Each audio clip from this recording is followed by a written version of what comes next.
What's up, everybody? Jeremy Kane, eXp Realty here, back with another episode of Why Invest Wednesday, number 40 on the year. We're moving right ahead. Today, we're going to do something a little different. We're going to talk about some fall home maintenance tips. We'll go through just different ideas and things to take care of that home, one of those biggest investments in your life.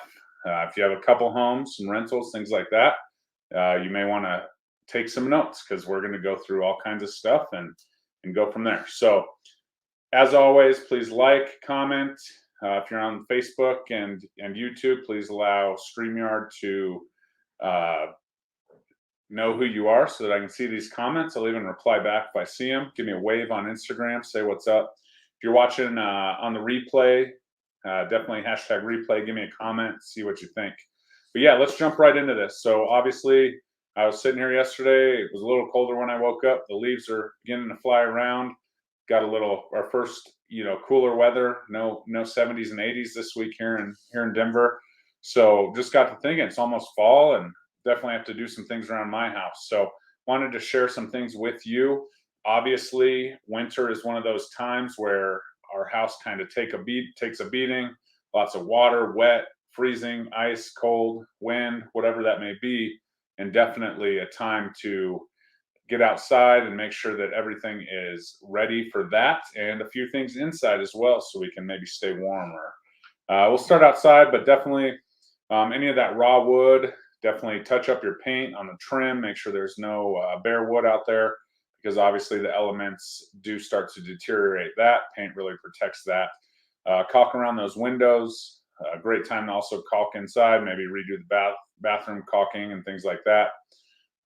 Definitely clean out those gutters. So over the summer, last fall and winter, there's definitely some debris in those gutters. We want to make sure that when the snow falls and rain falls, it's getting diverted away from our house. So jump up there and be very careful on those ladders. I sometimes make my wife get on the ladder. I'm not shy to say that I don't like heights very well. So get on that ladder, make sure you clean out those gutters. It's not very glorious job, but it definitely makes a good difference.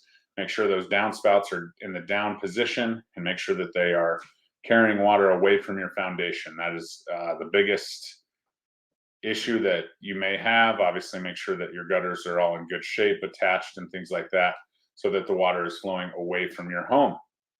Next, you can aerate your lawn, poke holes in it. That'll make you look really good in the spring when life changes. So what's up, cousin Kathy? Hope you're doing well out there in Ohio. You guys might already be in winter out there, but we'll continue on here. Winterize those sprinkler systems. Make sure you get them blown out. I'm not one of those guys that believes in just releasing the valves and letting it drain naturally. I would definitely get them blown out. I'm also one of those guys that doesn't like doing sprinkler repairs. So I take all the precautions possible. If you are in the metro area, one of my good friends, Barefoot Gardening, Desiree Imfeld, is doing spring blowout or fall blowouts starting right now. I'll put her information in the comments below so that you can definitely reach out to her. If you are in the Denver metro area, definitely reach out soon. Tell her I sent you.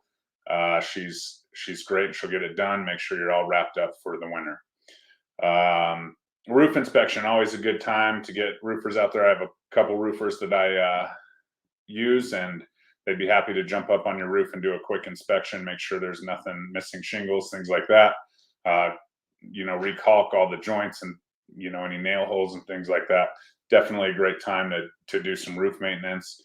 Some people just stand on the street and kind of use binoculars. Some people can jump up there and do their thing, but definitely be careful again if you're on those roofs. So roof maintenance is always there. I put away all my patio furniture, maybe cover it up.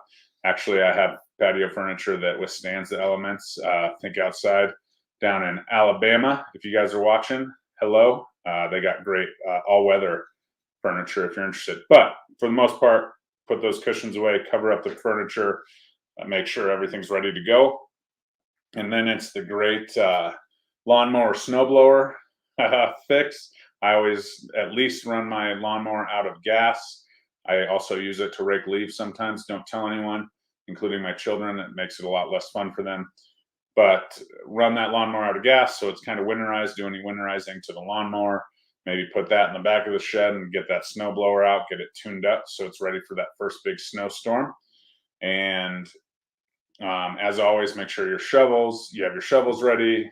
Any salt or sand that you may use, stock up on that so we're ready to go for that first winter storm.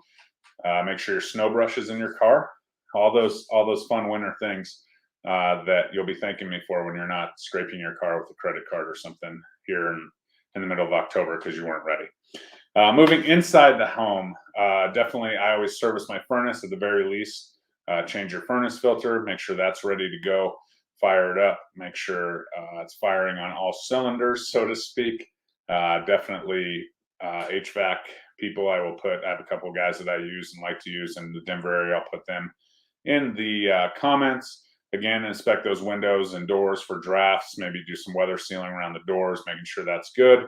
And of course, the fireplace. Obviously, if you have a wood burning stove, make sure that flue's open, maybe have that chimney swept. Make sure that you are running on all cylinders there if you plan to use it. Buy your cord of wood for the long winter. I know I'm going to do that for the lake house. The lake house actually got its first snow, according to the cameras last night. So getting that all set as well. On that same note, make sure that if you have, your AC, what I always do is just turn the breakers off. There's a breaker by the AC that you can use. I just flip the breaker at the panel, make sure that doesn't kick on, as if it does kick on, maybe it's hot in your house or something. Maybe you have the fireplace on and you have, the dual. If it gets too hot in there, the air conditioning kicks on, the temperature is too low outside, it can definitely damage that. So I always do that. Swamp coolers, obviously, you have to unhook, drain. I suggest putting a cover on that if you use swamp cooler for cooling or evaporative coolers. So just time to start thinking about all those things. And as always, do a walk around your home. Make sure the grading is away from your home, because again, water is very devastating in your home, no matter if it's coming from the ground, if it's coming from the gutters, the roof, the shower, anything like that. So just button that up. And I always change out my smoke alarms, carbon monoxide alarms, and water alarms in my house on my daughter's birthday, which happens to be in 19 days. So I'll have a 6-year-old. So I always change out those batteries on my daughter's birthday. So that's the fall rundown. If you're interested in what's going on in the real estate market here, it took a turn for the worse this weekend. I lost a bidding war to 17 other offers. List price was $800,000. House went for over $900,000. So that is definitely coming back. We are seeing multiple offers. I had a 575 this week, or 525, and we got it for 535. But absolutely, there was competition, and we had to kind of work our last minute magic to get that one. So a little bit more influx of the bidding wars and multiple offers than we expected. I thought it was going to be, 4 or 5 offers, but definitely 17 offers over 800,000. So expect that. The Broncos took a tough loss on the road to the Steelers this weekend, and look forward to this week where they host the Las Vegas Raiders, who no longer have a coach, and hopefully we can take advantage of the lack of coaching and beat them. It's also Mike Shanahan going in the Ring of Fame, so shout out to him. But absolutely, get those kiddies ready for Halloween, safe trick-or-treating. Definitely all kinds of things that you need to be focused on, flipping your house into the fall season, getting ready for the winter, because winter can be tough on those homes. And if you do those simple preventative maintenance things, we can definitely be ready to go. And again, winterizing your lawnmower, AC, swamp cooler, things like that will make sure that you're not, and sprinkler system, will make sure that you aren't spending a lot of money come spring when we have to turn all those things on and get them going. So thanks for tuning in. As always, like, comment, subscribe. Head over to my YouTube channel, just YouTube, and search Jeremy Kane. Give me a subscribe while you're over there, and look forward to talking to you soon. If you have any questions, let me know. Check out those referral partners that I will post in the comments below. Hope you guys all have a great Wednesday, and we'll talk to you soon. Bye-bye.